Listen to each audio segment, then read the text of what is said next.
What's this other jet doing? What's this other jet doing? Holy fuck! Oh my God! Oh my God! Jesus fucking Christ! Don't touch it. Oh my God! I mean, when you look at it, the building has collapsed. That tower just came down.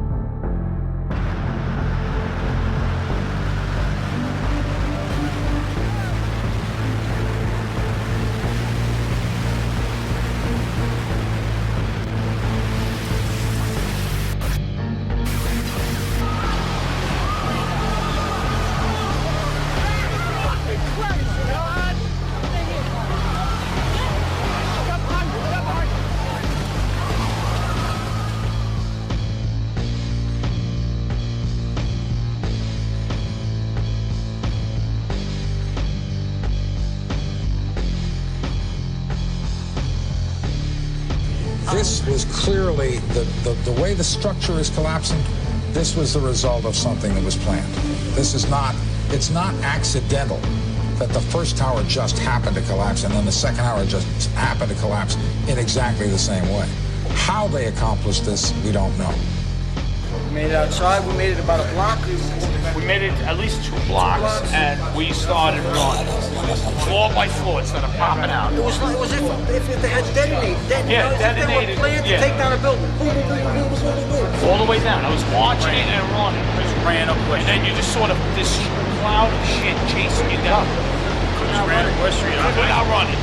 I jumped behind a battalion car, I hit under the car, it was swinging up. Let us never tolerate outrageous conspiracy theories concerning the attacks of September the 11th.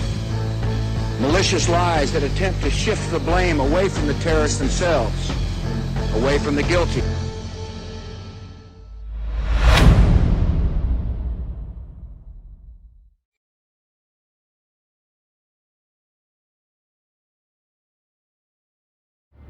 World Trade Center Building Number 7.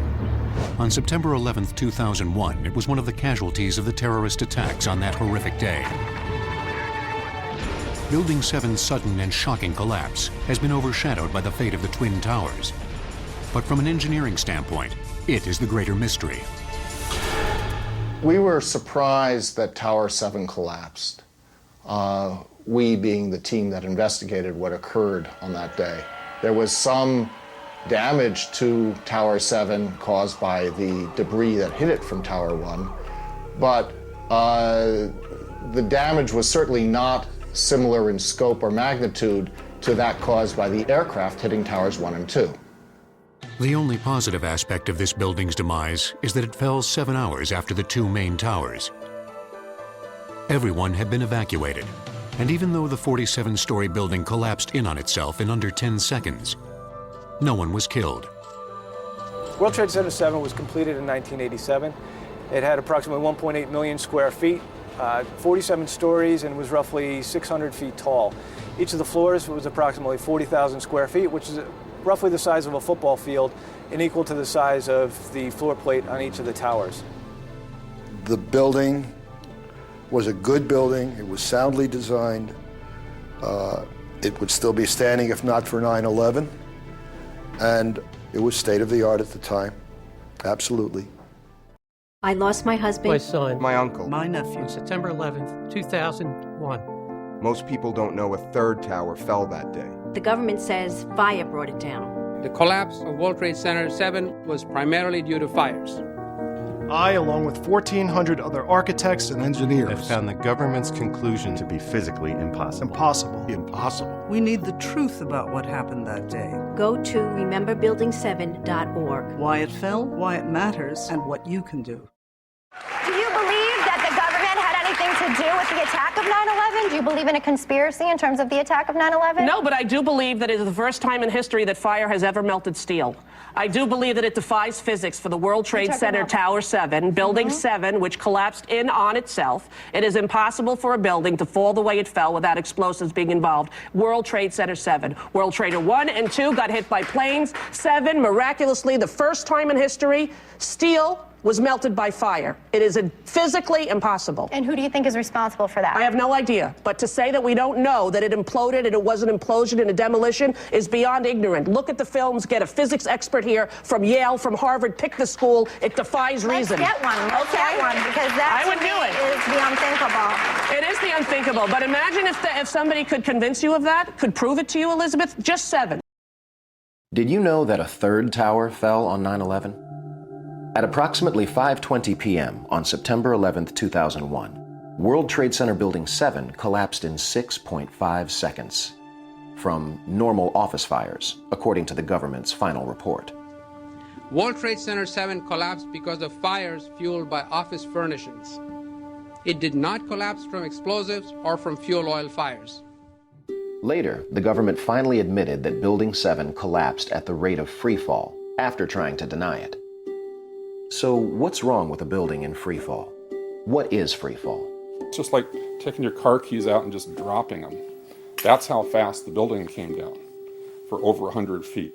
This is high school physics. A building cannot do free fall with 40,000 tons of structural steel in its structural system without it being blown up. The only way that a building can accelerate as it collapses is by having pre-engineered, precisely timed, and precisely placed explosives. In other words, controlled demolition. Saw the big hubbub going on around Building 7. Walked around it. I saw a hole. I didn't see a hole bad enough to knock a building down, though. So, yeah, there was definitely fire in the building, but I didn't hear any, maybe this is movie crap. I didn't hear any creaking, or I didn't hear any indication that it was going to come down. And all of a sudden, the radios exploded, and everybody started screaming, "Get away, get away, get away from it!" And I was like a deer in the headlights, and I look up, and I think I remember pretty clearly the 2 guys that I knew were on the transit radio. I don't know if those tapes are out there, but I can try and look for them and show you exactly what I'm talking about. But it was that moment, get away. And I looked up, and it was nothing I would ever imagine seeing in my life. The thing started peeling in on itself, and I mean, there was an umbrella of crap 7 feet over my head that I just stared at. And somebody grabbed my shoulder, and I started running, and the shit's hitting the ground behind me. And the whole time you're hearing thum, thum, thum, thum, thum. So I think I know an explosion when I hear it, I was real close to Building 7 when it fell down, and running away from that sucked. That's one of the things that I live with all the time, and I don't know, but that didn't sound like just a building falling down to me while I was running away from it. There's a lot of eyewitness testimony down there hearing explosions. I didn't see any reason for that building to fall down the way it did, and a lot of guys should be saying the same thing. The Red Cross rep was like, he goes over and he says, well, you got to stay behind this line because they're thinking about bringing the building down. They didn't say what building, they just said bringing a building down. All I can attest to is that by noon or 1 o'clock, they told us we had to move from that triage site up to Pace University, a little further away, because Building 7 was going to come down or being brought down. Did they actually use the word brought down, and who was it that was telling you this? The fire department, and they did use the word, we're going to have to bring it down. Keep your eye on that building, it'll be coming down. The building is about to blow up. Moving back. All right, guys. Sorry. We are looking back. There's a building about to blow up. So we're like, okay, we'll take their word for it. We'll stay behind the line. And he went over and he talked to one of the, through all the commotion, he goes over and he asked one of the Red Cross, or one of the firefighters, what was going on. I guess, I don't know if he got an answer or not. He came back over with his hand over the radio, and it sounded like a countdown. And at the last few seconds, he took his hand off, and you heard 3, 2, 1, and he was just saying, just run for your life, just run for your life. And then it was like another 2, 3 seconds, you heard explosions, like boom. It's like a distinct sound. It's not like when in compression, like boom, boom, boom, boom, boom, like floors that were dropping and collapsing. This was boom, and like you felt a rumble in the ground, like almost like you wanted to grab onto something. That, to me, I knew that was an explosion.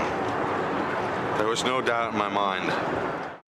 Just in the last few seconds, another building, building number 7, one of the buildings in support of the World Trade Center towers, has collapsed. This is no small building, as you can see, at 47 stories. It would stand out in most American cities. I remember getting a call from the fire department commander telling me that they were not sure they were going to be able to contain the fire. And I said, you know, we've had such terrible loss of life. Maybe the smartest thing to do is pull it. And they made that decision to pull, and then we watched the building collapse.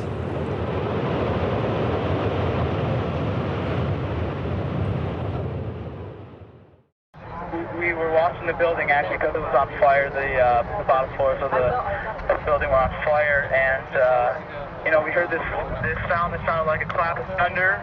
Turned around, we were shocked to see that the building was. Well, it looked like there was a shock wave ripping through the building, and the windows all busted out. And you know, it was horrifying. And then, you know, about a second later, the bottom floor caves out, and the building followed after that. And we saw the building crash down all the way to the ground. You know, we were in shock. And then the high-rise buildings simply do not collapse due to fire. There has never been until 9/11 an experience where a high-rise building that was steel frame completely collapsed. There have been fires burned longer in similar structures without any collapse. In this test, done by British Steel in 1995, a large amount of typical office furniture was burned to see what would happen to the heavy steel beams that supported the ceiling. It's not that it melts in a fire. In fact, the fires, normal fires, are not hot enough to melt steel. Even if you were, for example, to use an unusual fuel like kerosene, you cannot achieve temperatures hot enough to melt steel. But what happens is it starts to lose its strength. And as it loses its strength, it starts to sag. This was the largest test of its kind ever conducted. It showed how unprotected steel can be distorted, even by a normal office fire. But as is typical in steel buildings, the structural beams only slowly and progressively warped and sagged. There was no chance of a sudden collapse. In my previous career as a firefighter, normally you'd never be afraid to go into a Type 1 building because they're not combustible, and you would just charge at it and put the fire out. Never in my training were we ever taught that these type of buildings could just collapse in on themselves. There's definitely much more going on than just fire.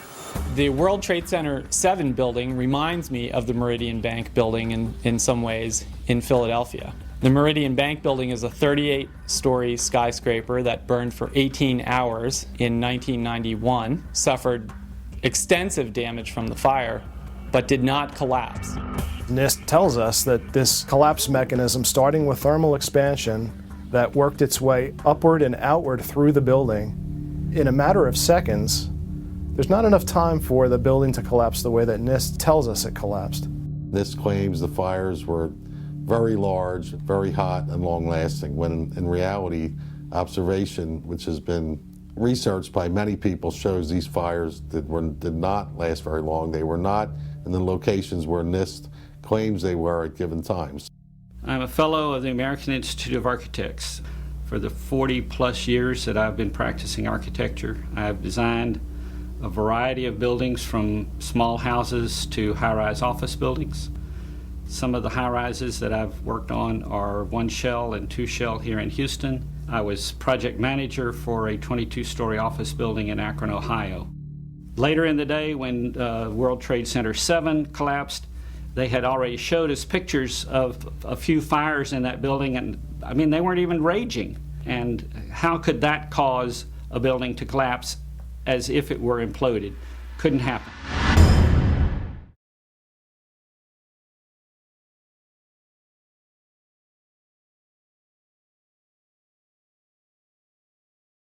New York City, 2001. No tall building had ever collapsed primarily due to fire. But that's exactly what investigators believe happened to the 47-story World Trade Center Building 7 on September 11th. According to a 3-year comprehensive building and fire safety investigation just completed by the National Institute of Standards and Technology, or NIST. World Trade Center 7 collapsed because of fires. We really have a new kind of progressive collapse that we have discovered here, which is a fire-induced progressive collapse. And in fact, we've shown for the first time that fire can induce a progressive collapse. NIST used detailed data describing the building and its contents to create the most complex computer simulation of a structure collapse ever made. Falling debris from Tower 1 started fires on 10 floors in Building 7. A break in the city water main from the collapse of the towers disabled sprinklers in the lower half of WTC 7, allowing fires on those floors to burn for 7 hours. The NIST computer model was validated with evidence from videos, photos, witness accounts, and other data. It shows that heat from fires expanded long support beams, causing connections and floors to fail. So you look at the floors failing here, and eventually this column 79 is going to buckle, it fails, and then the entire vertical progression takes place. If the buildings had come down by fire, we would have seen a more natural progression of collapse. And clearly a more asymmetrical pattern should have been present. The symmetry is the smoking gun. It cannot happen that when you have asymmetric damage, you will get a perfectly symmetrical collapse. The exterior columns on the outside as well as on the inside at the bottom would have to be severed almost at the same time. The buckled column caused additional collapsed floors and falling debris that removed support from adjacent interior columns. A chain reaction then caused other interior columns to fail in quick succession. The outside shell of the building fell. I worked for Controlled Demolition Incorporated, CDI, the top-rated explosives demolition firm in the world. As an explosives loader, my job was to place explosives in the buildings to prepare them for demolition.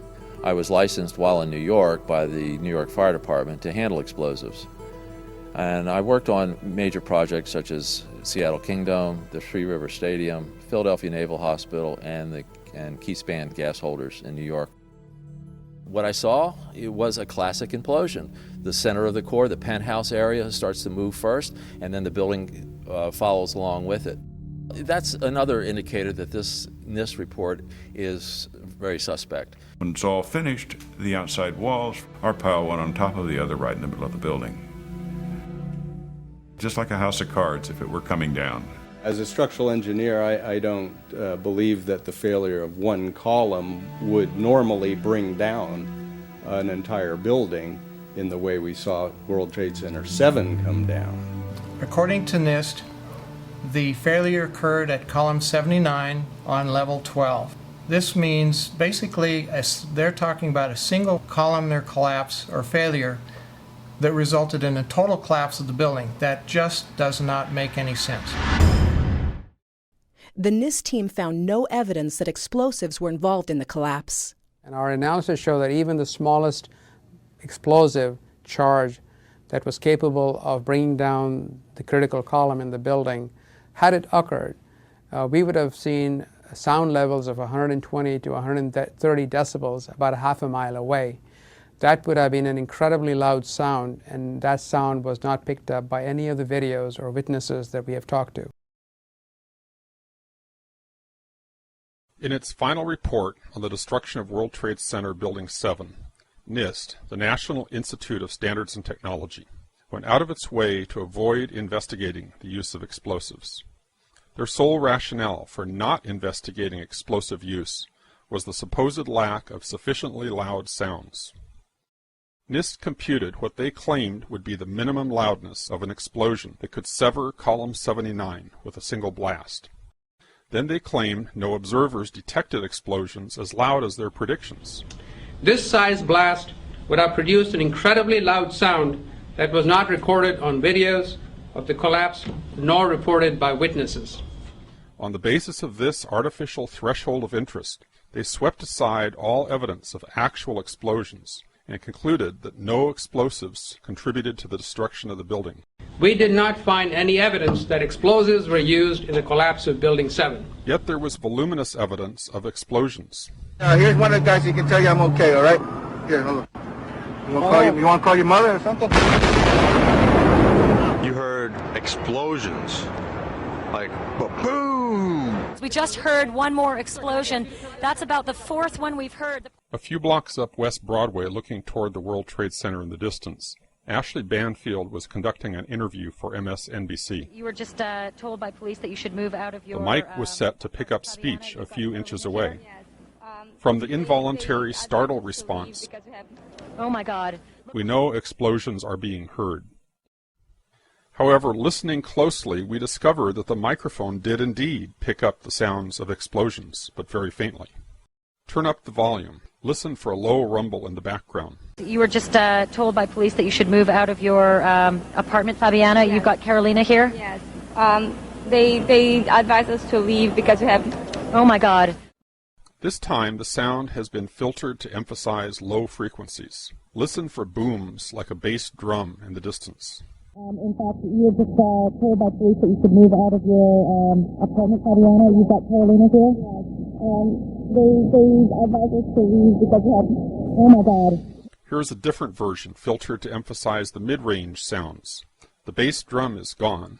I would describe the blast sound like a train on a bumpy track. You were just told by police that you should move out of your apartment, Fabiana. Yes. You've got Carolina here? Yes. They advised us to leave because we have... Oh my God. Here's the original sound again. You were just told by police that you should move out of your apartment, Fabiana. Yes. You've got Carolina here? Yes. They advised us to leave because we have... Oh my God. Look behind us. Please pan in this way. Please be careful of your baby. This is it. That's the building coming down. Oh my God. Oh my God. Oh my God. No. No. If you didn't hear the blasts, back up, use earphones, turn up the volume, and listen again. There were 2 blasts, followed by 7 more, regularly spaced, all in 2.5 seconds.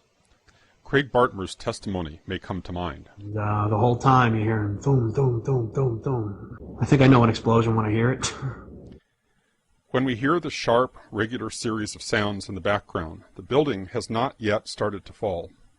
When we hear the reporters say, "This is it," this is it, the building has not yet started to fall. The fall of the building corresponds to the crescendo in the crowd response. Here is another street scene with the building in full view. The crowd responds almost immediately as the building starts to fall.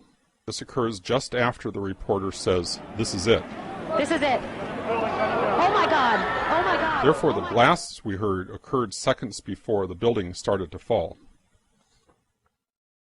When Ashley Banfield says, "This is it," it is because she has been previously told to expect Building 7 to come down. The brown building, the tall one, is number 7 World Trade Center. I've heard several reports from several different officers now that that is the building that is going to go down next.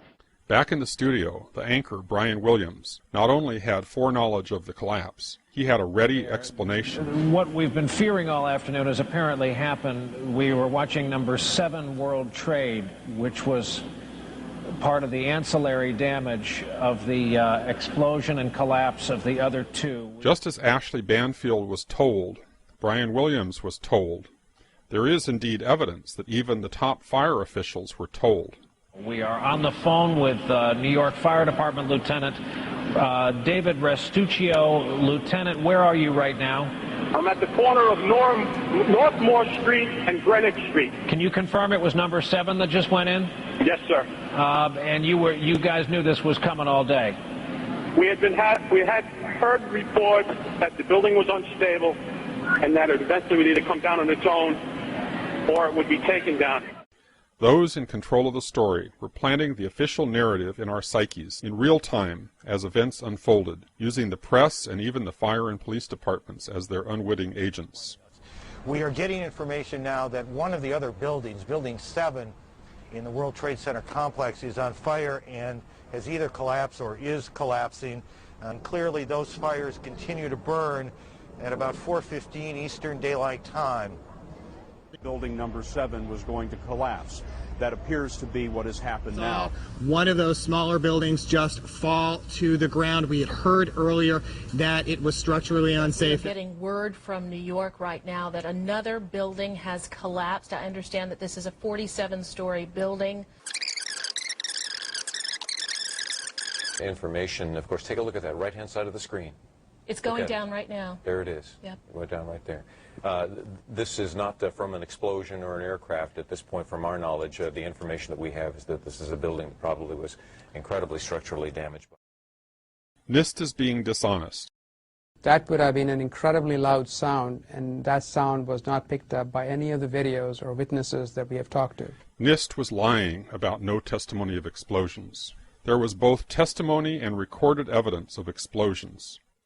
However, NIST discounted any evidence of explosions that did not exceed its artificially contrived threshold of interest.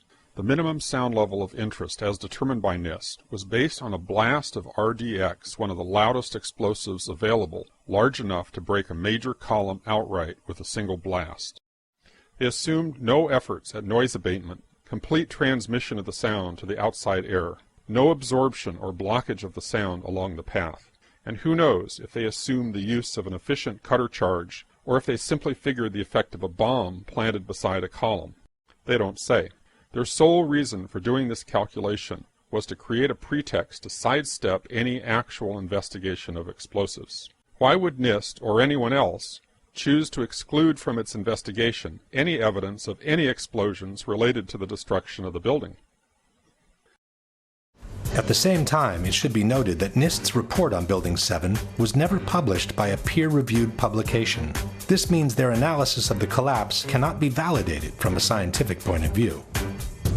Even though this was an unprecedented event in history, we are being asked by NIST to take their word for the soundness of their conclusions. It's based on sound science, and it is consistent with all the observations we have. But it has never happened before, right? But the physics is consistent, it's sound, it's been analyzed, and we have the results. And we are very comfortable with our findings. They might have been comfortable, but the scientific community of architects and engineers was not. Science is never secret when it's done right. Science isn't science unless it's published, unless it's openly published and made available for criticism. Architects and Engineers has asked NIST to at least verify the computer model on which they've based their theory of the collapse.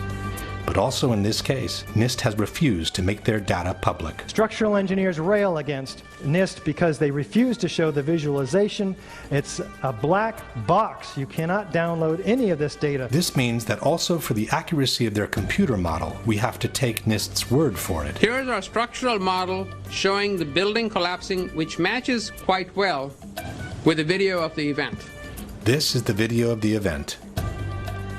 On the right is one of the two animations released by NIST on the collapse of Building 7. When you observe the footage of how the building failed, and when you look at the animation of the failure, and compare that to what you actually observe in reality, I think they disprove their own theories. It is impossible for it to fail the way they said.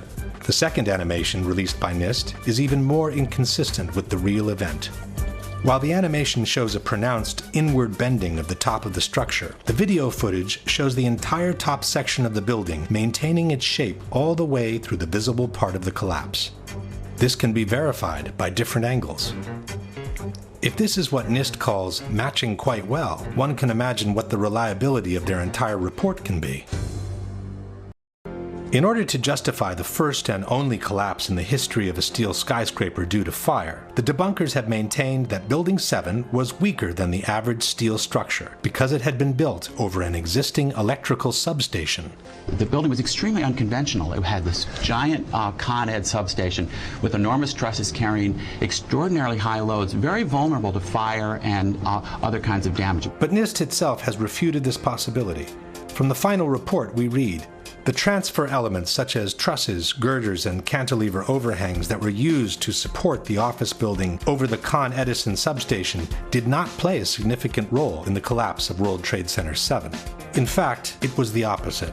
After it was completed, Larry Silverstein had the building reinforced beyond its requirements in order to accommodate the needs of its main tenant, Salomon Brothers. From this 1989 New York Times article we read, Salomon Brothers intends to spend nearly 2 years and more than $200 million cutting out floors, adding elevators, reinforcing steel girders, upgrading power supplies, and making other improvements in its million square feet of space. We built in enough redundancy to allow entire portions of floors to be removed without affecting the building's structural integrity, said Larry Silverstein, president of the company. More than 375 tons of steel, requiring 12 miles of welding, will be installed to reinforce floors for Salomon's extra equipment. If there was one skyscraper in the world that should have never collapsed due to fire, it was Building 7. In other news this week, the finding that allowed the National Institute of Standards and Technology to withhold data from its World Trade Center 7 collapse simulation has finally been released via whistleblowing site cryptome.org. The finding was made on July 9, 2009, and reads in part, quote, "The disclosure of the information in connection with NIST's investigation of the technical causes of the collapse of the World Trade Center towers and World Trade Center Building 7 on September 11, 2001 might jeopardize public safety. Therefore, NIST shall not release the information," end quote. Although the finding was made last year, the actual finding itself was not available to those who had requested the information, leading many to suspect that it would contain details of exactly how or why the data from NIST's WTC-7 collapse simulation would jeopardize public safety, but no such explanation is to be found. Analysts note the finding is especially odd given that NIST itself has claimed that the collapse of WTC-7 was an extraordinary event, unprecedented in history, and that they arrived at that conclusion using the computer model whose input and result data they have now classified in the name of public safety. What we found was that uncontrolled building fires, similar to those we have seen in other tall buildings, caused an extraordinary event. The collapse of World Trade Center 7 was primarily due to fires. This is the first time that we're aware of that a building over 15 stories tall has collapsed primarily due to fire. We reached this conclusion by reconstructing the entire building, beam by beam, column by column, connection by connection, into a computer model, a virtual WTC-7 building. Many are wondering whether NIST's reluctance to release their data is due to the questionable nature of the science underlying a simulation that many have pointed out is little more than a visual recreation of the initiation of a building collapse, which in itself explains nothing and does not even show the entire progressive collapse of the 47-story building.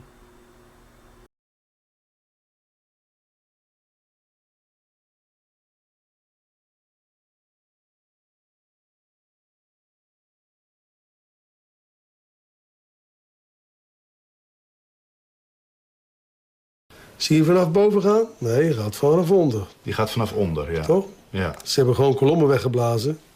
Er is nagesprongen. Dit valt anders dan het World Trade Center. Vind je niet dan? Ja, je ziet het, de onderste verdiepingen gaan eerst. Ja, en de rest zakt er gewoon in. Dus dit is controlled demolition. Zeker weten? Zeker weten. Er is nagesprongen. Dit is in opdracht gebeurd. Dit heeft een team gedaan van experts. Maar dit is ook op 11 september gebeurd. Dezelfde dag? Dezelfde dag. Dezelfde dag? Weet je dat zeker? Ja.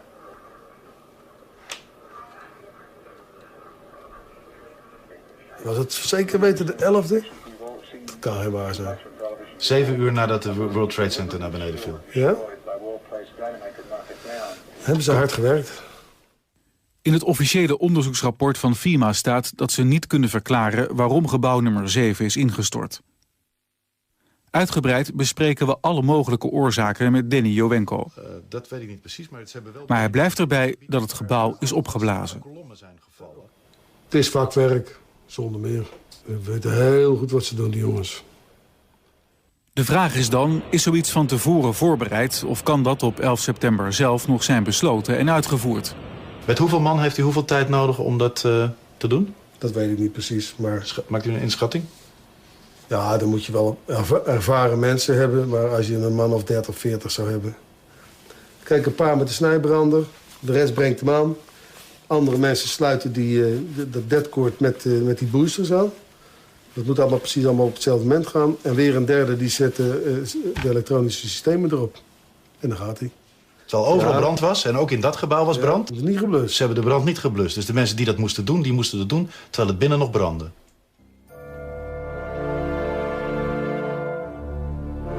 Ja, dat is vreemd. Dat is vreemd. Dat vind ik ook heel vreemd. Daar heb ik geen verklaring voor.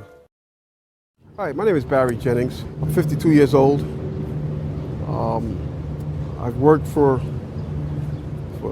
33 years at one location. When the Office of Emergency Management did an activation, they always included our locale. And what they did was monitor the emergency. They actually coordinated the emergency through several agencies. I received the call shortly after the first plane hit. I got there, I had to be inside on the 23rd floor when the second plane hit. Upon arriving into the OEM EOC, we noticed that everybody was gone. I saw coffee that was on the desk. Still, the smoke was still coming off the coffee. I saw half-eaten sandwiches. And only me, Mr. Hess, was up there. After I called several individuals, one individual told me that to leave and leave right away. Mr. Hess came running back in and said, we're the only ones up here, we got to get out of here. He found the stairwell. So we subsequently went to the stairwell and we're going down the stairs. When we reached the 6th floor, the landing that we were standing on gave way. There was an explosion and the landing gave way. And I was left there hanging. I had to climb back up and now I had to walk back up to the 8th floor. When I made it to the 6th floor and there was an explosion, the explosion was beneath me. Keep in mind now, it's pitch black in there. All the lights went out. So when the explosion happened, it blew us back. I'm thinking I'm standing on the landing. I'm actually holding on to a pole above us. And I had to climb back up because Hess is yelling, what do we do now? I said, there's only one thing we can do and it's go back up. Both buildings were still standing. Both buildings were still standing. Both buildings were still standing. Keep in mind, I told you the fire department came and ran. They came twice. Why? Because building tower 1 fell, then tower 2 fell. And then when they came back with all concern now, like to get me the hell out of there. I was trapped in there for several hours. I was trapped in there when both buildings came down. All this time, I'm hearing all types of explosions. All this time, I'm hearing explosions. When they finally got to us, and they took us down to what they called the lobby, because I asked them, I said, when we got down there, I said, where are we? He said, this was the lobby. And I said, you gotta be kidding me. It was total ruins. Total ruins. Now keep in mind, when I came in there, the lobby had nice escalators. It was a huge lobby. And for me to see what I saw, it was unbelievable. And the firefighter that took us down kept saying, do not look down. And I kept saying, why? He said, do not look down. And we were stepping over people. And you know you can feel when you're stepping over people. This big giant police officer came to me. And he says, you have to run. I said, I can't run, my knees are swollen. He said, you're gonna have to get on your knees and crawl in. He said, because we have reports of more explosions. And that's when I started crawling.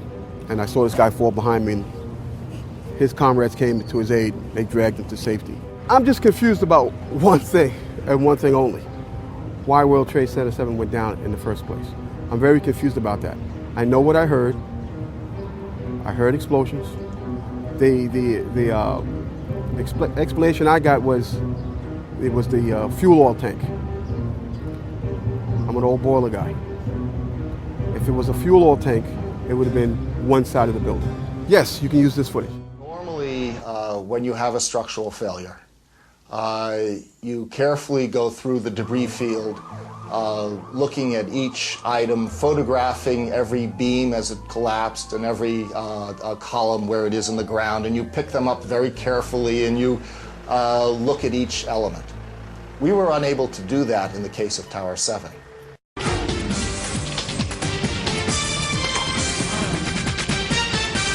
Live and at large, it's the one 9/11 mystery that endures. World Trade Center building number 7. You hear that? Keep your eye on that building. It'll be coming down soon. I do believe that it defies physics for the World Trade Center Tower 7, Building 7, which collapsed in on itself. It is impossible for a building to fall the way it fell without explosives being involved. And if explosives were involved, that would mean that the most obnoxious protesters in recent years are right. If you hear the shouting, it's a group of demonstrators who've come. 9/11 was an inside job. Oh, get a life. Get a life. 9/11 was an inside job. Welcome to the show, everybody. I'm Geraldo Rivera, and that noisy demonstration was more than 2 years ago. But the folks behind that TV ad you saw earlier are not so easy to dismiss as those demonstrators were. And what caught my eye is their claim that more than 1,300 architects and engineers examined the evidence about Building 7's collapse and disagree with the official report issued by the National Institute of Standards and Technology. But up front tonight, Building 7 was no ordinary building. Among other key tenants, including several intelligence and law enforcement agencies, it also housed New York City's Emergency Operations Center, known as Mayor Giuliani's bunker. Here to tell us what they know about its collapse and why they question the official conclusions are Bob McIlvaine, whose son died in the World Trade Center, and Tony Zambati, a mechanical engineer. Nice to see you guys. Welcome. Thank you. Welcome. Nice to meet you, Geraldo. Our condolences, obviously, for your loss. But Tony, let me start with you. You're an engineer. Are you suggesting that the official account that Building 7 collapsed because of the fire melting the steel or in some other ways, destroying the integrity, the structural integrity of the building, that's false? You think that that's false? Yes, I do. And for a couple reasons. One is that Building 7 came down. It went into a sudden collapse across the full width and length of the building for 2.25 seconds, which amounted to 105 feet, or 8 stories, 8 13-foot tall stories. It was in full free-fall acceleration. That is impossible because in a natural collapse, columns would have to buckle.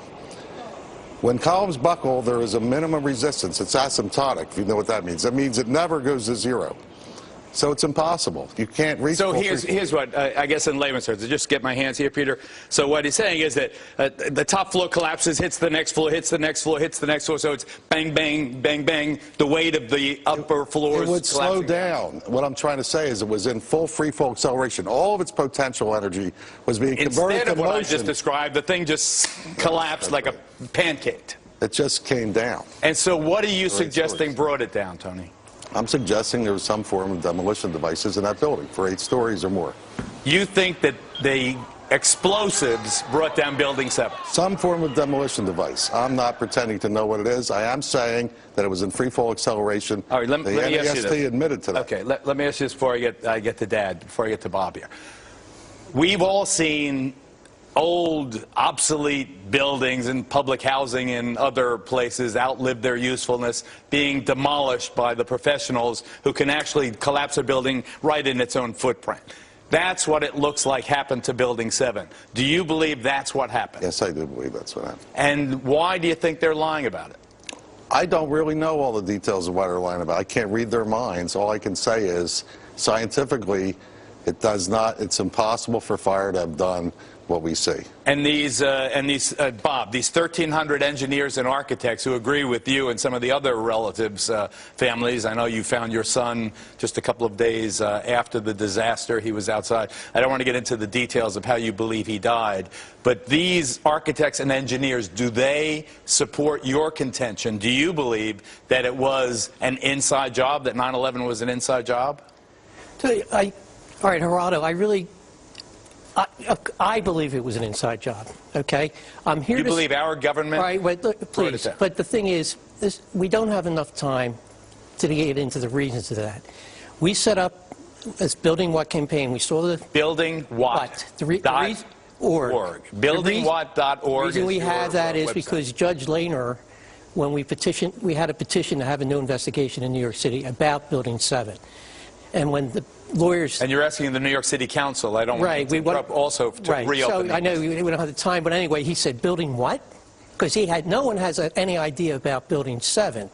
So because I believe in... I've talked to so many firemen, so many EMS workers, policemen, who talk about the explosions. And I know you don't want to get into my son's... But I feel my son died from an explosion. I went to all the 9/11 Commission hearings. I've been researching this for 9 years. So what do you want? Let's get to the bottom line before we're out of time. I want truth. I've been lied to. I mean, it's beyond a reasonable doubt that the 9/11 Commission did not tell this story. 9/11 Commission barely mentioned Building 7, if at all. Right. Okay, what forum do you want the investigation in? Well, the forum, what we want it is in New York City right now, because New York City, we feel, has an obligation to investigate 9/11. So before we're out of time completely, Bob, do you want specifically the New York City Council to open its own investigation of the Building 7 collapse? Absolutely. And that would satisfy you if they did that? Well, I'm not done. I'm still a parent. I'm a parent who has an obligation to find out why my son was murdered. As far as this show and New York City, I want the investigation. That will not be sufficient enough. Your wound. I get that. And I'm going beyond that. But it's the beginning. Of course it's the beginning, but that's why I support this Building What campaign. Bob McElvain, we thank you. Tony Zambati, thank you very much. It is an intriguing topic. I certainly am much more open-minded about it than I was, and it is because of the involvement of the 9/11 families and all these engineers and architects. Clearly, they know more than I do. Thanks, gentlemen. Thank you.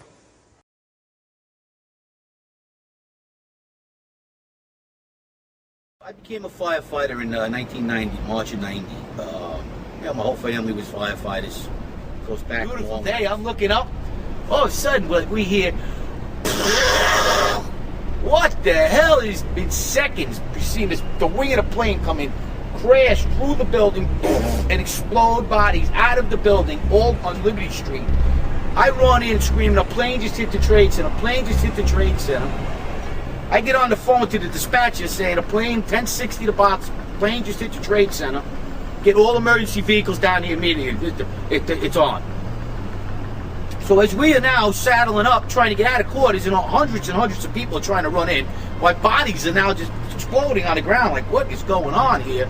The street was on fire. We were so dumbfounded because by the time we got around to the corner, to the west side, there was 30 floors of fire.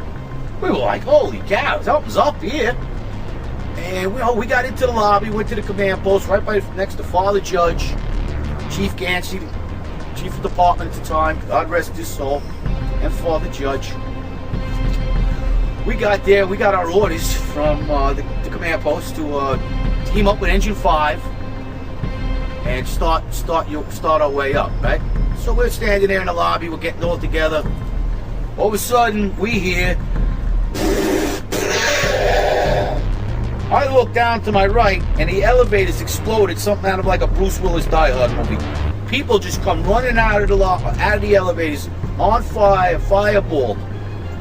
I mean, it was like, what is going on here? Something's up here. I mean, the plane's up there, now there's fire down here.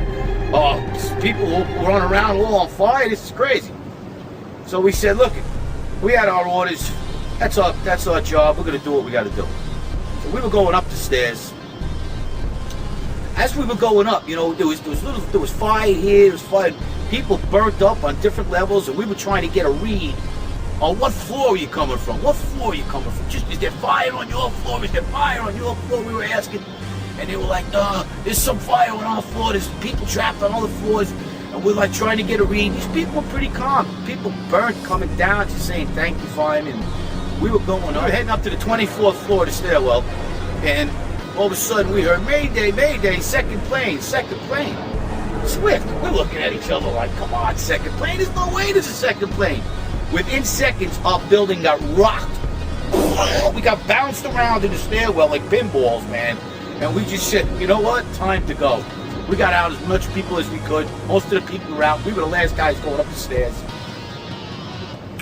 We got down. We started taking off. About 12 of us. We got down to the 3rd floor, and that's where the stairwell collapsed on us.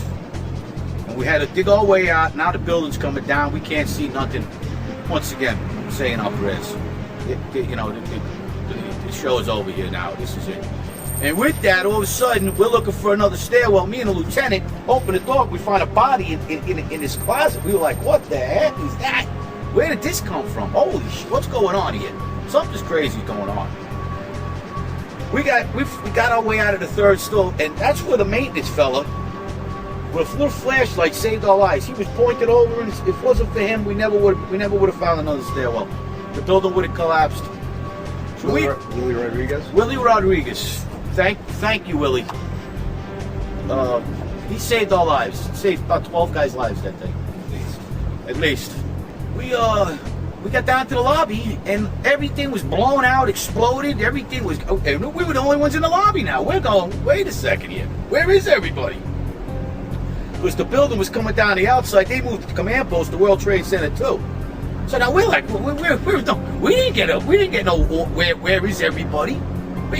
We were in the lobby. It looks like everything was exploded. Everything was gone. We're like, what is going on here? We didn't know. We were like, this is crazy. All of a sudden, we said, listen, man, no time to cry for your mommy. We got to get out of here. So we took off like cockroaches. 12 of us. We all went our own ways. I ran across North End Avenue and outran the building, throwing my gear off, strip it down on my skivvies. I was standing on the ledge, watching the building come down. I was diving in the river to Jersey. I said, this is it, man. This is the end of the game here. I mean, I made it this far. I'm not going to let them get me now. No way. And what happened was, after that, we ran down North End Avenue, and there came the other tower. We were like, something's very wrong here. And as we ran, we ran down. We came around to Duane Street, where the filming of the French guys were that morning. And we had to go check in with the chief on Duane Street to count how many guys we thought might have died, and guys in my company who we were with. So we kind of figured we lost 3 right at that time. We actually ended up losing 5. And what was your feeling about the lobby being so destroyed, as you said? We were saying, how is this happening when it was 80 stories up? And, you know, like, we was just, you know, you think about it, you say, something else had to go on here. Something else was going on here. This just don't happen like this when a plane hits the 80th floor of a building and the lobby gets blown out. Sorry. I don't care who you are. What happened? We was in an explosion. We was in the lobby, and the 3rd explosion, the whole lobby collapsed on us. What was it like? Horrible. It's like hell. You don't want to know. The whole building just collapsed on us inside the lobby. Was that a secondary explosion? Yes, it was. That was the planet, probably? Yeah, definitely secondary explosion. Because we was inside waiting to go upstairs, and on the way upstairs, the whole fucking plane blew, and we just collapsed on everybody inside the lobby. Similar to the first tower coming down, secondary. I don't know about the first one, but I know the second one was terrible. Then there was a 3rd one too after that one. 3rd explosion after that. Yes, sir. Everybody was inside the building, waiting to go upstairs. And they just let loose. Everything just let loose inside the building. So what you told me is that there was a plane or whatever hit the building, then a secondary explosion. It was like 3 explosions after that. We came in after the fire. We came when the fire was going on already. We was in the staging area inside the building, waiting to go upstairs. And they exploded. The whole lobby collapsed on the lobby inside. And it was just mayhem after that? Just man, everybody tried to make their way out. Just trying to help all the brothers get out. A lot of people trapped inside and everything. People don't understand. There may be more. Any one of these fucking buildings can blow up. This ain't done yet. For every window in the lobby to be exploded, I mean, them windows were like as thick as forget it. They were 2-3-inch glasses, you know, come on. They exploded out of the lobby, you know, something, it wasn't from the jet fuel. No way. The elevators exploded. They were down from the lobby. The lobby was over here. That should never have happened. Something would happen there, and that wasn't. We came down. It looked like a bomb went off in the lobby. There was no fire. It just looked like a bomb went off, and the building collapsed. the time and the things that went on between the plane and by the time the buildings came down, there was a lot of things that happened that makes you really wonder what went on there. And that's you know, it's too much. It's too much. It's too much. There's too many things that went wrong that I mean, I don't like, you know, I'm not, I guess, an expert on a plane in a building, but just me being in there and experiencing what I've seen and dealt with, something wasn't right that day. And I think everybody in that lobby knew it. It's safe to say that you agree with the premise that the Twin Towers, and especially Building 7, were brought down with other means than just a plane hit. I believe so, yes. Yes. I personally, yes. You've become quite associated, haven't you, with the extraordinary events that day, because you were... That is correct. You're supposed to be the last man who left the North Tower when it collapsed. What were you actually doing in there to start with? Well, I worked in the building for 20 years, and I was a janitor. I was a person that actually cleaned 110 flights of stairwells every day. And on 9/11, I had the only master key that was available. Which you have with you here. This is the master key that was used. They call it the key of hope.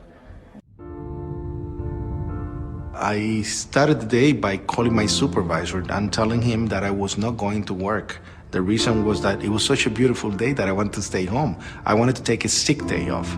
And I called my supervisor and he begged to me to go back into the company. And I made it to work, but I made it late. And that was a miracle by itself, because if I made it there at 8 o'clock, I would have been dead automatically, or I would have been trapped on the top of the building. And at 8:46, we hear, boom! An explosion so loud that pushes upwards in the air. The walls cracked, the false ceiling fell on top of us, the sprinkler system got activated, everybody started screaming in horror, in pure horror, because we didn't know what it was. And the first thing that comes to my mind is that a generator just blew out on the basement, on the mechanical room. I was on B1, basement 1, when this huge explosion happened that pushed us upwards in the air, an indication that something very powerful exploded below us. And at that moment, when I went to say it, we hear, pa! The impact and the explosion of the plane on the top. Two different events separated by 7 seconds, more or less.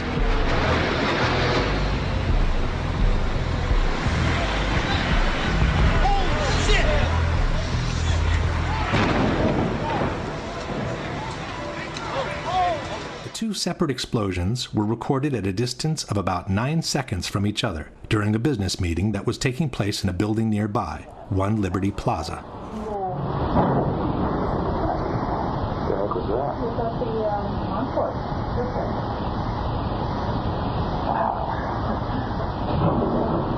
It sounded like something crashed. And you could hear the difference from the top and from the bottom. Come on, I work in the building for 20 years and I know the difference between something coming from the basement and something coming from the top. So everybody's screaming in horror, help, help, and we didn't know what to do. What floor were you actually on when the first plane hit? I was in the basement. I was in the basement, actually. There was right. a huge explosion in the basement, and at that moment, the first thing that I said, whoa, it's a generator that just blew up. And because we have no windows, we have no way of saying, you know, what's going on. A person comes running into the office saying, explosion, explosion. All the skin hanging from under his armpits, on both arms to the top of the fingertips. And when I look at his face, pieces missing from his face. And I said, what happened? What happened? I was in the B4 level, and on my way, I heard a bomb. So I says, probably the transformer again blew up. So I stepped back, finished what I had to finish, and I started towards the door again. And there come a big blast with a big ball of fire. And when I said, don't move, because I was going to pick up the phone to call the emergency medical unit that was located on the other tower, bang, another explosion. And that's when I said, no, everybody's got to get out. From the initial explosion in the basement, I took 14 people from the basement, led the way out so they could go outside the building because nobody was taking the leadership. After that I went back, went into the North Tower. There were two people stuck inside of an elevator, a lift, and they have water going into the lift, and they were encapsulated, and they were screaming that they were going to drown. I was able, with the help of another guy, to open the door, find a ladder, get these two people out, save them, take them outside the building, and go back inside the building. There were 5 master keys in the building, and I have the only one available at that moment. And this key was basically what I used to actually go with the firemen, floor by floor. We start making it up the staircase, and as we go up, we hear small explosions going off. Pa! Pa! Different areas. So you climbed up the stairwells with the firefighters, trying to open the doors, trying to let as many people as possible escape. Now, again, why is this key so important? Because Class A building, the codification in New York is that any skyscraper, 3 doors will not open on the staircases, 1 will open. 3 won't open, 1 will open. So we have to go and open all those doors that did not open. When we got to the 27th floor, the whole unit of firemen collapsed on the corridor, one after the other, because they couldn't continue going up. It was physically impossible for them to continue. They took their equipment, they took their jackets, they took their boots, they dropped themselves on the floor. A very shocking moment for me, because I said, oh my God, I feel like I have to go alone now. Remember, David Lim said, Willie, do you know this floor? I said, yeah, I know this floor. He said, where can I get water? He said, on the other side, there's a machine. So let's go. He breaks the machine. We start taking bottled water, putting it on trash cans, and bringing it to the firemen and giving them the bottled water. I remember I called my mother from a phone that was working in that office. Call her. My mother is in Puerto Rico. But I wanted to let her know that there was an accident in case she heard something on the news, that I was okay. When she picked up the phone, she was like, what are you doing there? Everybody in the world knew but us what was happening. She said, get out now. And I said, I can't. I'm helping these people. They don't know the building. But don't worry. And I lied to her. I said, I'm going to get up to a certain part, but I'm not going to get to the area where they have the fire. When my actual intention was to go to Windows of the World and help my friends. That was my motivating and the power that was actually pushing me to go to the top. Because I knew these people were stuck in there. I hung up on the phone and I had calls from my supervisor say, Rodriguez, abandon the building right now. Abandon the building right now. I say, I can't, I'm helping the fire department. He said, that's not your job, get out now. I turn off the radio and I continue going up by myself, opening door, letting people out, and I continue going up until I got to the 39th floor. When I got to the 39th floor, from the opposite staircase, there were 3 staircases, A, B, and C. Police officer David Lim came up with 2 firemen. And as we were talking about what was going to be our next move, we hear, boom! The impact on the other tower. And it was so hard that our building oscillated so much that we lost practically our footing. And all of a sudden we hear, boom, boom, boom, boom, boom, boom, boom. And on the radio, we lost 65. We lost 65, meaning that the 65th floor collapsed floor by floor by floor by floor, up to the 44th floor, the sky lobby, 5 flights away. And I started screaming, we gotta go up, we gotta go up. Officer Lim said, Rodriguez, you've done enough, but you don't get paid for this. And I said, what? I'm going up. And he said, no. You stay here, you're still a civilian, and you are my responsibility. I said, sorry, I'm not giving the key to anybody, I'm going up. And he said, better if you give me a hand with the person on the wheelchair on the 27th floor. And he said, you know, David, I'm going to go down, but I'm coming right up. I'm going to help you with that, but I'm coming right up. So I ran down to the 27th floor. When I ran to the 27th floor, I screamed to the firemen, I have orders to get this guy out right now. The guy was taken out of the wheelchair. He was put on a rescue basket, all tied up. 3 guys stood up and said, let's go. We grabbed him, we started going down the stairwell. As we go down, we make it to the lobby. We make it to the lobby. And all of a sudden, one of the firemen tells me, please go get the ambulance ready. And I hear, run, run, run. I look at the left side and I see the Marriott Hotel almost gone. Bodies everywhere. And I said, God, please help me. And the only thing I see is a fire truck in front of the building. And I just slid right under the fire truck. And all of a sudden the building started to destroy itself on top. And you hear, boom, boom, boom. And the truck going down. And all I said at that moment was, please don't let my mother see my body in pieces. Let her recognize my body, please, please. The building basically engulfed me and I was totally buried under the rubble, alive. And then this dust came. That dust went under every orifice under the truck and it basically burned my face, burned my skin, and I couldn't breathe. Then I think at that moment, I'm not dying squashed to death, but now I'm gonna die of asphyxia. So I have to put my face under my shirt to be able to breathe.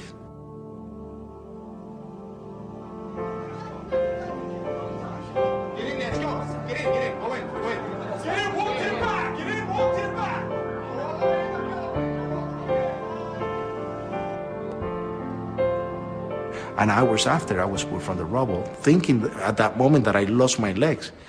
But a miracle. I didn't break a single bone. Rodriguez weet op dat moment nog niet wat er is gebeurd. Wat die eerste veronderstelde explosie heeft veroorzaakt. Vlak voor het eerste vliegtuig nog. I don't know if it was a bomb or not. I am not an expert in explosives. It sounded like one. It made the noise like one. It created, a destruction level that, I wouldn't expect anything else to be but that. But was that a bomb? I have no idea what it was.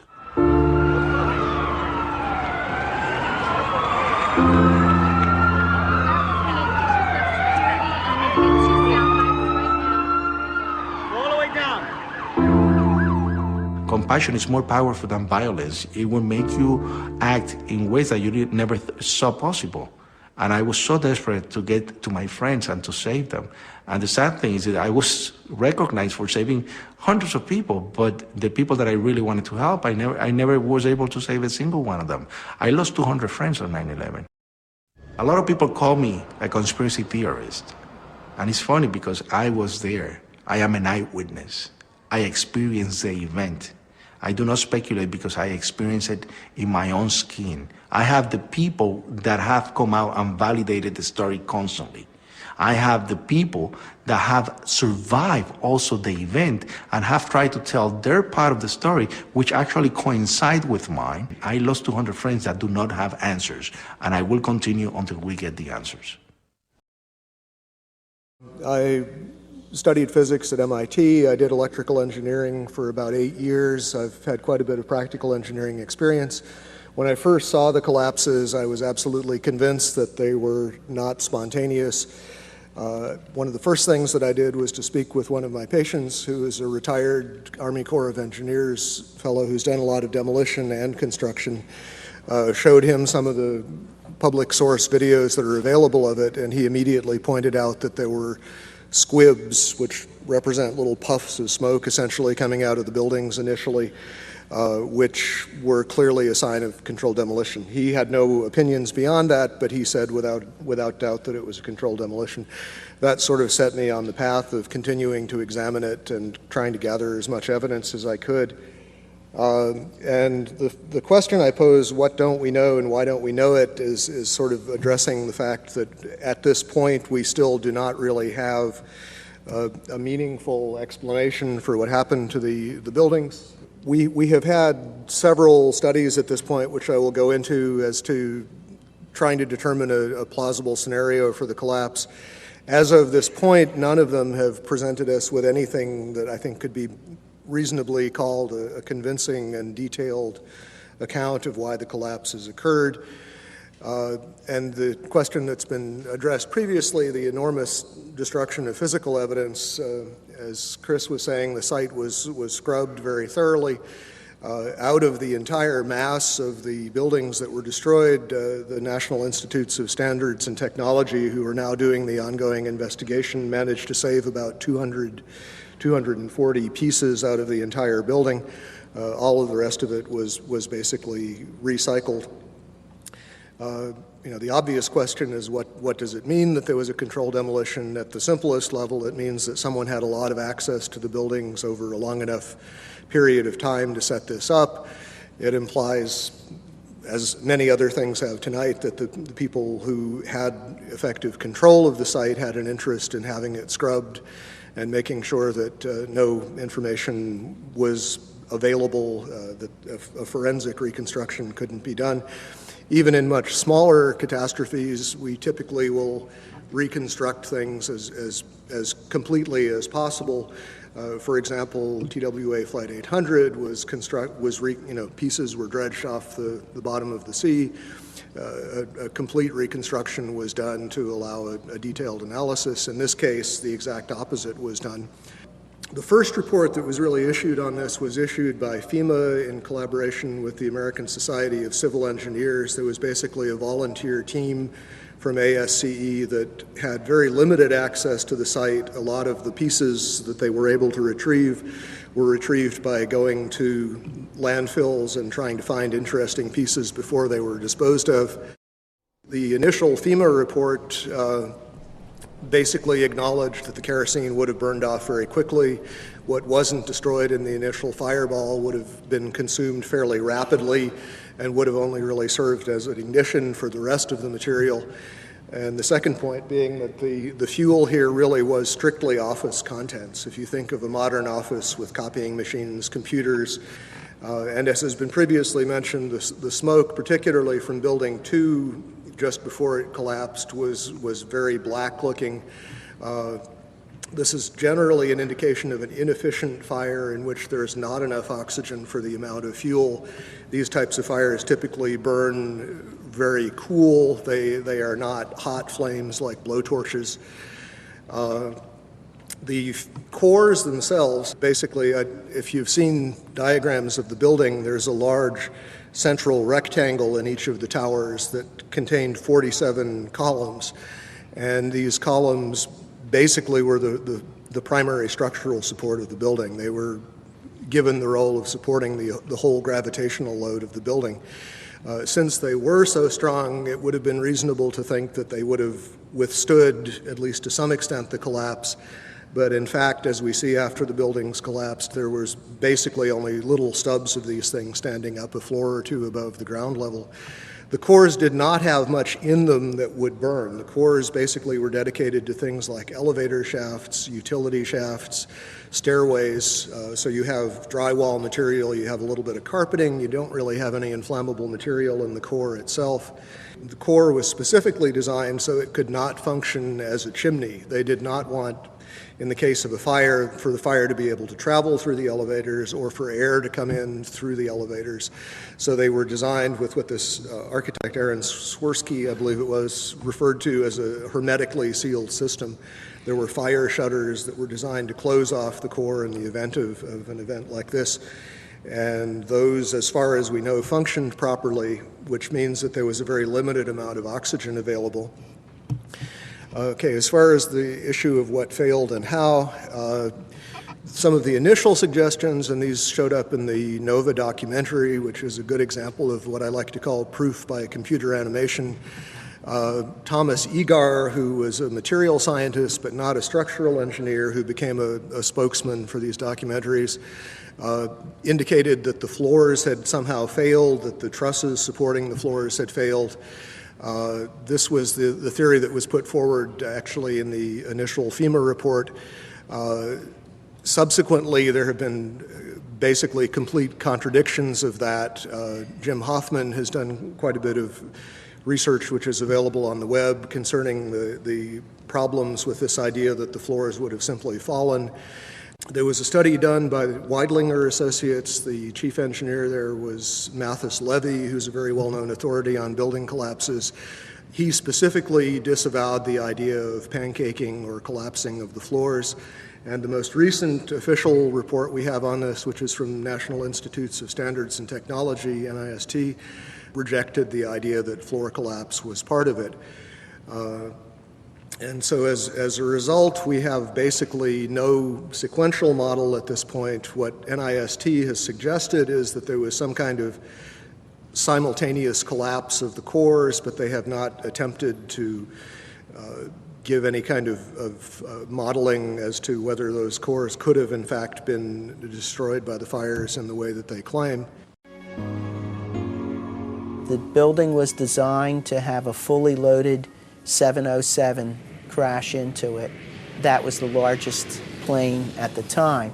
I believe that the building probably could sustain multiple impacts of jetliners because this structure is like the mosquito netting on your screen door, this intense grid, and the jet plane is just a pencil puncturing that screen netting. It really does nothing to the screen netting.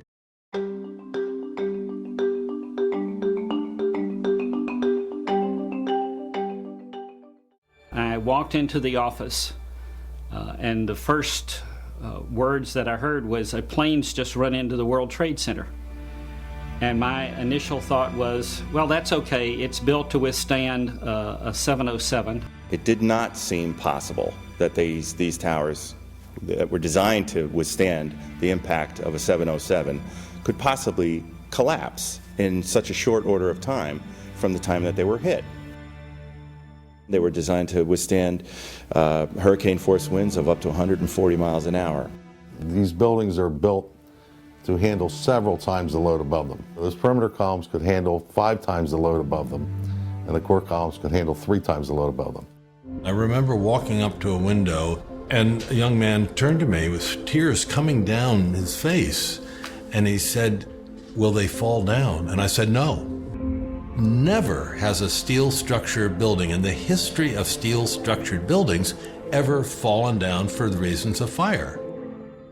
The majority of the jet fuel was burnt up instantly in the big fireball, and it was gone. The fires that were left were office furnishings and carpet and things like that.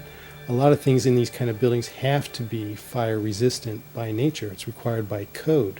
So there really isn't a whole lot of fuel in there to begin with. The media portrayed these fires as being extremely hot, but the fires were not that hot in World Trade Center 1 and 2. If you look at the NIST zone data, you could see this. And to use our own powers of observation, you could tell by seeing these fires and seeing black smoke come out the windows. That means that the fires were oxygen starved, and it was incomplete combustion, and so it was a low temperature fire. I looked up in a manual the burning temperature of jet fuel and found that under the conditions that existed at the World Trade Center on 9/11, that jet fuel had to have been burning at about 750 degrees Fahrenheit. I also noticed that the official explanation of what happened there was that the heat from the fire supposedly softened the steel and thereby brought the buildings down. If you have a flame at 750 degrees, you can hold that flame under a steel beam forever, and you'll never reach a high enough temperature to bend steel, let alone melt it. So immediately I knew at that point that the official explanation was dead wrong.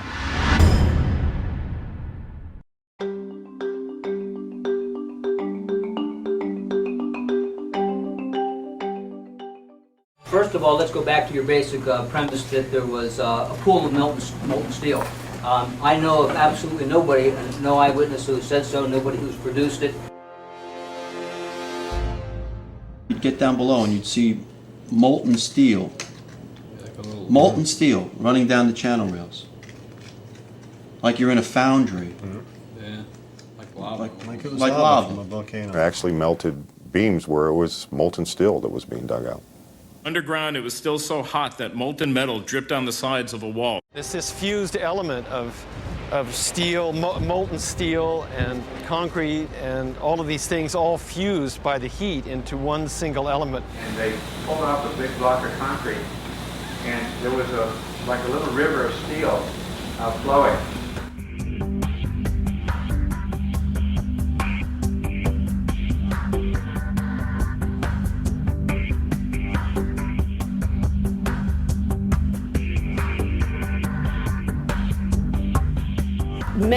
eyewitnesses, firemen, and lots of people described the flowing molten metal, iron or steel, at extremely hot temperatures. And John Gross categorically denied their observations, so that because their observations don't fit his preconceived notion, he not only ignored evidence, he denied evidence.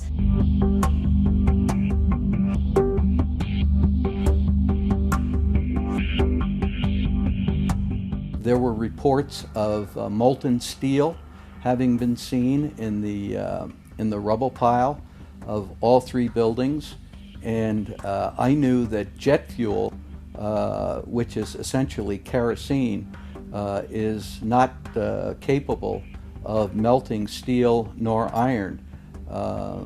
Kerosene or jet fuel burns at less than 1600 degrees Fahrenheit, and molten steel needs at least 2700 degrees Fahrenheit in order to melt.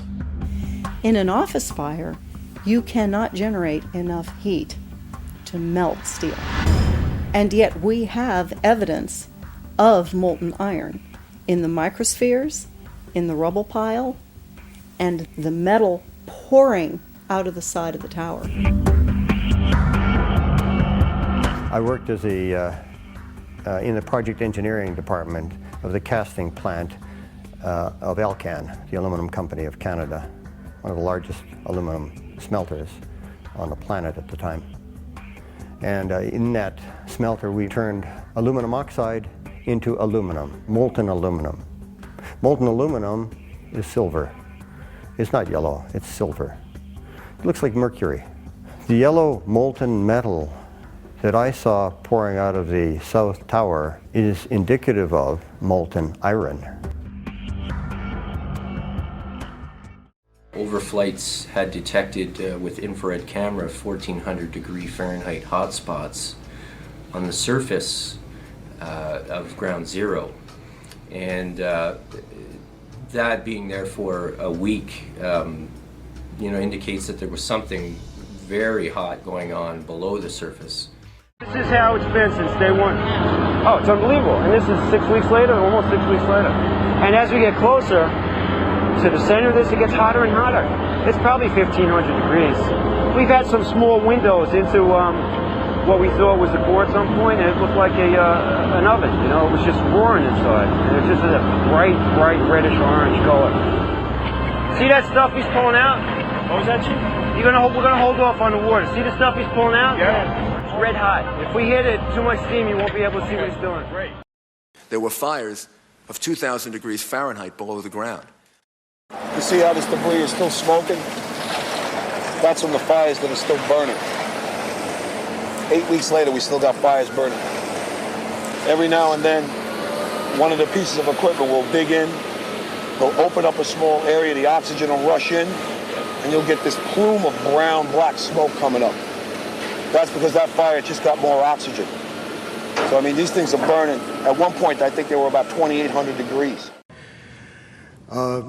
One of the most significant things to my thinking that indicates that this could not have been the sort of collapse that we are told it was is the presence of the dust clouds.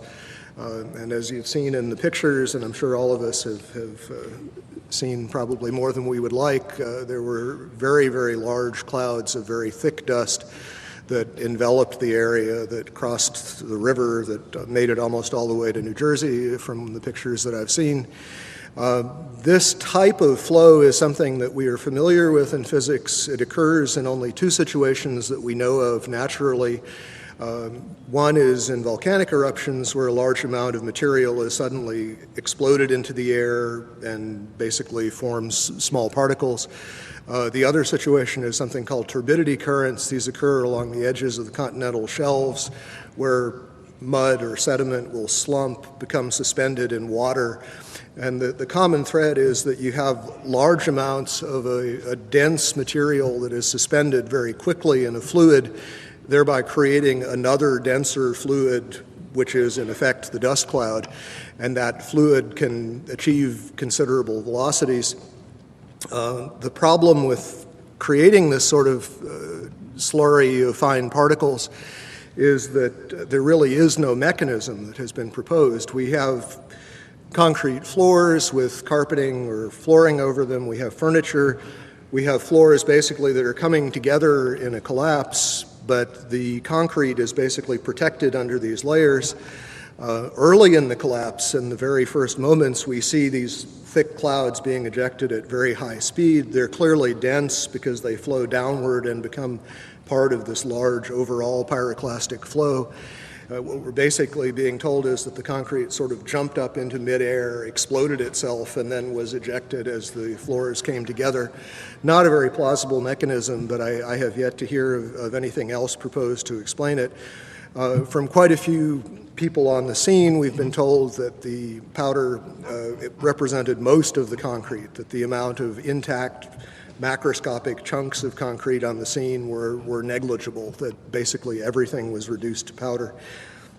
And incidentally, we also know that other things besides concrete were reduced to powder. We know that contents of computers, exotic metals from computer chips, these sorts of things were also identified in the dust and in very small particles, generally on the order of less than 100 microns in diameter. So we have a real issue of mechanism as far as what in the process of this collapse could cause so many things to be pulverized so finely.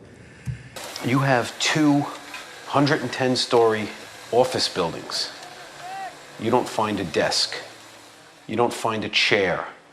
You don't find a telephone, a computer.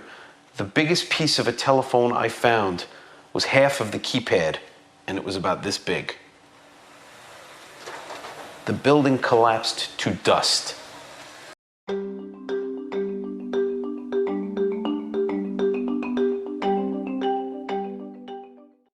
The spread of debris in a large radius around each tower. What we see is an outward explosion of material beyond the perimeters of each footprint. And this is not expected, and it's not congruent with the reports of our government. Large multi-ton beams were hurled hundreds of yards laterally. Gravity works vertically, not laterally.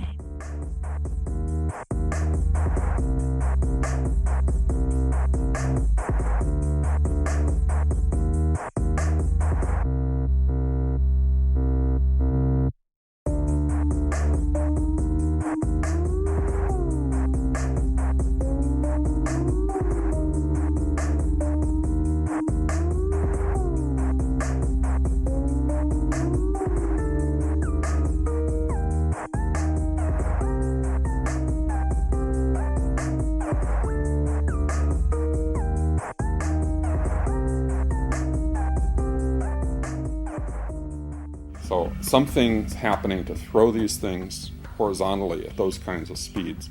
And here it is trailing white smoke the whole time.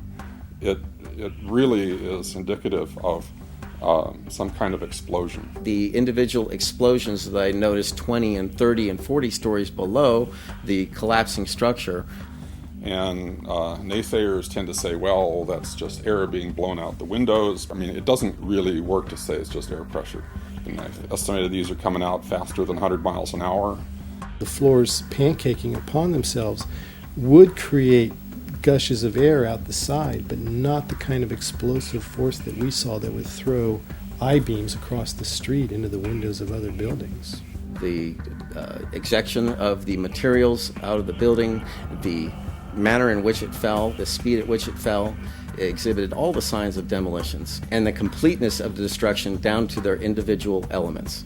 When the South Tower was destroyed, at first it looked like it was going to land in the street or take a building out next to it, and then all of a sudden it disappears in this huge cloud of smoke.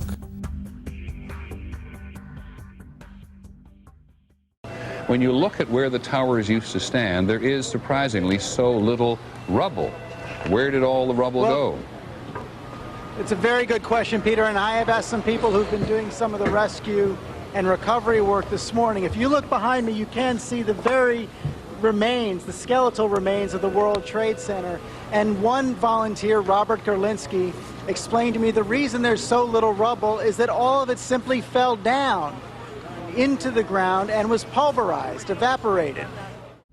as an architect, I would expect to see larger portions of the building floors, the decking, the steel decking, the concrete topping, much larger remnants of what the structural components of this building was. After all, there was 110 floors in each building, and each floor plate was over an acre in size. And there's no concrete. There's very little concrete. All you see is aluminum and steel. What happened to the concrete? The concrete was pulverized. And I was down here Tuesday, and it was like you were on a foreign planet. All of Lower Manhattan, not just this site, from river to river, there was dust, powder, 2-3 inches thick. The concrete was just pulverized. Just a couple of other anomalies. As we know, there were reports of explosions. There were reports of underground explosions in both of the towers at the time of the impact from a building engineer by the name of Philip Morelli. There are interviews with him on the web. From the Naudet brothers film, 9/11, we see that the lobby of the North Tower was extensively damaged with what looks like high explosive blast damage, and this was immediately after the plane collision. I think a bomb went off in the lobby first, then a plane hit the building. But then another plane hit the other building. But when I was coming through the doors on the other side of the Trade Center, either they blew the lobby up or something, because it blew the glass out of the doors and knocked us all down, and I got smoke and everything on me. I just feel a little shook up because I got blasted, so. The ladies that are with me were in the World Trade Center in the first building and escaped through the lobby, where they believe there was a bomb in the lobby. We ran down the steps to the lobby. There was no lobby. Everything was torn up. And even the turnstile was burnt and was sticking up, and they just told us to run. As we were coming out, we passed the lobby. There was no lobby. So I believe the bomb hit the lobby first, and a couple of seconds then the first plane hit. No, the first explosion, and there was a second explosion in the same building. There were two explosions. Okay. Federal agencies that were down there do believe that there was some sort of explosive device somewhere else besides the planes hitting. There was another explosion that took place in one of the towers here. So obviously, according to his theory, he thinks that there were actually devices that were planted in the building. That the FBI most likely thinks that there was a car or truck packed with explosives underneath the buildings, which also exploded at the same time and brought both of them down. Now, that's the first time we're hearing that. So 2 planes and explosives that were in the building. Is that correct? That is the working theory at this point. They were having coffee in the World Trade Center when the first plane struck. And all of a sudden it sounded like, I don't know where the subway is, but it sounded like a subway collision, a bomb, and it was just pounding, boom, boom, boom, and I literally thought the subway had exploded and all the cars were physically land on top of us. It was so loud. As we were getting our gear on and making our way to the stairway, there was a heavy-duty explosion inside the lobby. We stuck on the stairs for a while. We finally got down to the lobby. Then we get to the lobby, it was this big explosion. There were numerous secondary explosions taking place in that building. There were continuous explosions. There was a secondary explosion, probably a device either planted before or on the aircraft that did not explode until an hour later. People not quite understanding what was going on. Then somebody said that they saw an airliner go into one of those towers. Then, I don't know, an hour later than that, we had that big explosion from much, much lower. I don't know what on earth caused that. Then it was those secondary explosions and then the subsequent collapses. It sounded like gunfire, bang, bang, bang, bang, bang, and then all of a sudden, 3 big explosions. About 50 consecutive bangs, and it fell down like a waterfall. And we heard the noise associated with an implosion. And you heard the boom, boom, boom, boom, boom, boom. Floor by floor, it started popping out. It was if they had detonated. If they were planning to take down a building. Boom, boom, boom, boom, boom, boom, boom. And it just started going pop. It just started going boom, boom, boom, boom, boom. And he goes, how fast? I go like firecrackers. They're reporting exactly what I would expect. You're hearing boom, boom, boom, boom, boom, waves of explosions going off. Not one massive big boom. There's so many videos of witnesses from that day that report explosions. There's radio transmissions from the FDNY. We have the transcripts that were recorded, back in 2001 of all these firefighters and first responders reporting explosions. This testimony should have caused the presumption that there was a good chance explosive residue would be found and justified testing for it, rather than the opposite. It doesn't look like a collapse. It's like a huge mushrooming, billowing kind of an event. That whole thing looks nothing like a building falling down. It's a building being blown up. That's what the physics shows. Yet they refuse to consider the possibility that explosives or some other form of demolition device could have been used to cause the collapses of the towers. And the fact that controlled demolition is consistent with all the available technical evidence. And the response to that request for correction is NIST simply saying they're unable to provide a full explanation for the total collapse, even though that was their task given to them by Congress.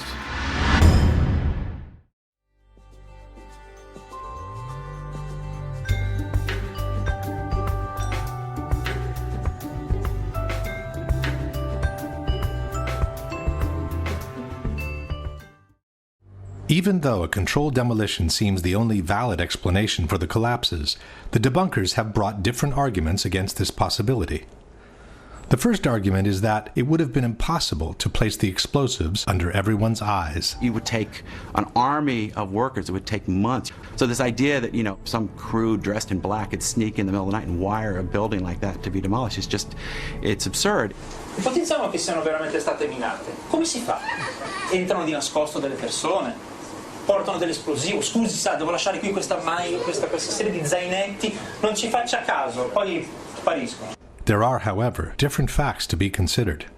The first one is that in the months previous to 9/11, a major renovation of the elevator system in both towers was undertaken.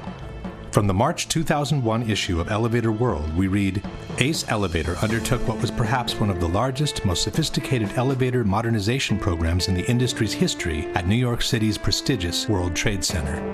No one is suggesting that this company had anything to do with the possible planting of explosives.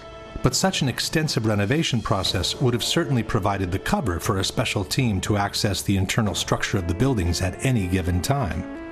As explained by Richard Heumann, Chief Electrical Engineer for the Twin Towers, the elevator shafts gave direct access to the core columns. I'm very familiar with the interior structure that surrounded the elevator shafts.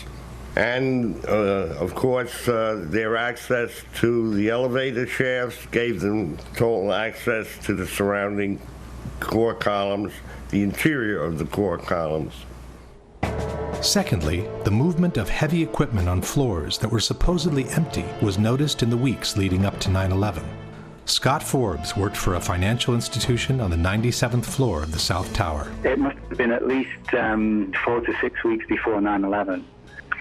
It was like rebuilding work going on upstairs. The tenants, the people from Aon who had been there were moved somewhere else. The offices were just vacant. And there was a lot of heavy machinery building work going on. It was almost like pneumatic drills and lots of hammering, so much so that the floors were shaking.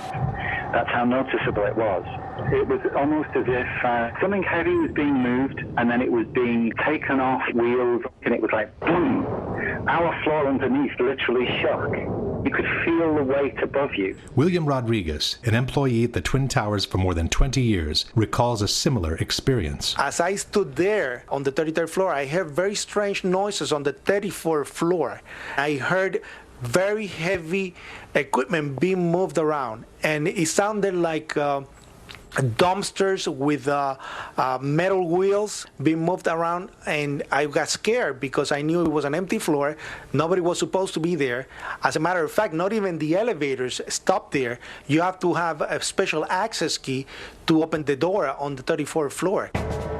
Thirdly, after the 1993 attack, bomb-sniffing dogs had been adopted in the security system of the Twin Towers. But on Thursday, September the 6th, bomb-sniffing dogs were abruptly removed, according to a security guard, with no apparent reason. And lastly, there was an unprecedented power down in the South Tower on the very weekend before 9/11. For the first time in 30 years, all the security systems in the building had become useless at the same time. People could come and go as they pleased, even in protected areas, without being seen nor recorded by surveillance cameras. The previous weekend, there had been a power down. Because of the power down, there was a complete breakdown of security that weekend. We had guided tours coming into secured areas by mistake and nobody picking it up because there's no intrusion alarms or anything else. Scott Forbes was also present during the power down. There was a power down in the South Tower on the weekend of the 8th and 9th of September. And it wouldn't have just have affected camera security, it would have affected all the secure systems on doors for either key locks or security badges and so on. To undo them, they weren't working because they're all powered by electricity, so there was no power, there was no backup system, therefore they were all open. What again was the excuse that the Port Authority gave you, Scott, for this 36-hour period of the power being down in the South Tower? The explanation was that there was a recabling exercise to increase the bandwidth of networks that were available in the towers. The debunkers are right. It would have been very difficult to bring in the explosives without being noticed. But with the proper cover story, it could have been done under everyone's eyes, in full daylight, without anybody even questioning what was going on. And as far as the initial impacts, this recent NIST study made an interesting point about World Trade Centers. The film analysis showed that it oscillated for about 4 minutes after it was struck by the airplane, and the oscillation rate was identical to what would be expected for the intact tower. Trade Center towers in most modern buildings are heavily redundant in the sense that the load bearing can be shifted to other members if some of them fail, and we saw that happen in this case. Stresses do redistribute, but absent further weakening of the structural members, that distribution is limited. It happens, the structure restabilizes, and unless there's significant further damage, it doesn't progress to a total collapse. For the towers to collapse the way we saw them collapse basically implies that the columns simply collapsed into themselves. They telescoped straight down. Steel keeps a lot of its structural integrity, even when heated, until you begin to approach the melting point. You don't really see a catastrophic loss of strength, and this is what we're talking about. We're talking about basically vertical box columns collapsing into themselves, which implies a complete loss of mechanical strength. The top section pushing on the bottom section, it's going to meet equal forces as it goes. Both sections are going to be demolished at the same rate. So by the time you've crushed up 15 stories below it, the top 15 stories are also going to be crushed. And so there's nothing left now to crush the rest of the building. Something of this kind is what we should have seen when the top section of the towers collapsed onto the lower one.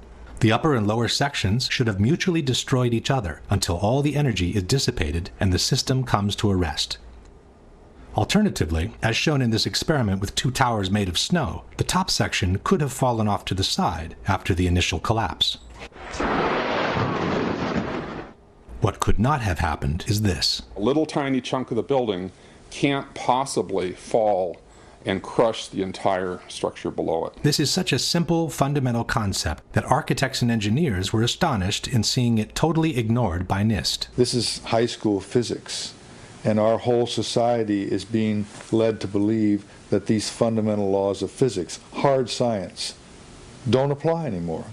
But even if we assume that the top section of the tower had enough potential energy to destroy the rest of the structure below, it could not have done so at the speed it did, which was near freefall speed. Assuming that the top section on the left contains enough potential energy to destroy the rest of the tower, and assuming we dropped both upper sections at the same time, which one would hit the ground first? It would be the second, of course. As it finds no obstacles in its path, the section on the right would quickly accelerate to free fall speed and maintain it all the way to the ground. The section on the left instead needs to use some of its energy to destroy the structure below, so it could never achieve free fall speed. In the case of the Twin Towers, however, both upper sections fell with an acceleration close to free fall speed, as if their path had been practically free from obstacles. It took each tower between 10 and 12 seconds to collapse to the ground, while an absolute free fall time would have been 9.2 seconds. In other words, both upper sections of the towers found enough energy to destroy 80,000 tons of healthy structure below while accelerating to near free-fall speed. This is, as we have said, absolutely impossible by gravity alone. The law of momentum conservation won't allow it. A building cannot do free fall with a huge steel structural system in place to support it. The Twin Towers could not have come straight down through the resistance of 80,000 tons of structural steel at the speed of practically free fall. That just would not happen. If in fact it actually hit and made an impact, it was effectively crushing anything, pushing hard on this core structure below it, the core structure is going to push back equally hard. And that's what's going to cause the top section of the building to slow down. As energy is drained away from the system to deform those members, it would slow down the descending mass and cause a descent at less than free fall speed. There is only one way for those buildings to have collapsed at the speed they did. The buildings fall at a speed which can only occur if the structure has been removed, the vertical structure. The same Shyam Sunder from NIST has acknowledged that free fall can only be achieved with the absence of a structure below. Free fall time would be an object that has no structural components below it. But what could have removed the supporting structure below, since the falling section didn't have any extra energy to do so? The fact that it's coming down at free fall says all of the energy is being used to just make it go straight down, which means it's coming down through itself and not breaking up the building as it goes. Something else has to be clearing the way. The near free fall speed of about 10 seconds has been confirmed by different official sources. The 9/11 Commission wrote that the South Tower collapsed in 10 seconds. Mr. Sunder from NIST has confirmed similar timings. The measurements have indicated that Tower 1 collapsed in about 11 seconds and Tower 2 collapsed in about 9 seconds. Mr. Sunder has also acknowledged that the towers came down practically at free fall speed. As a result, the entire top of the building came down pretty much in free fall. The same admission is present in the official report. Since the stories below the level of collapse initiation provided little resistance, the building section above came down essentially in free fall. At this point, we can pose the following question. Given that the building section above came down essentially in free fall, given that for free fall to occur, no supporting structure must be present, and given that the falling sections didn't have any extra energy to destroy the structure below, can you suggest anything different from some kind of controlled demolition for the removal of the supporting structure, which was necessary for near free fall speed to be achieved?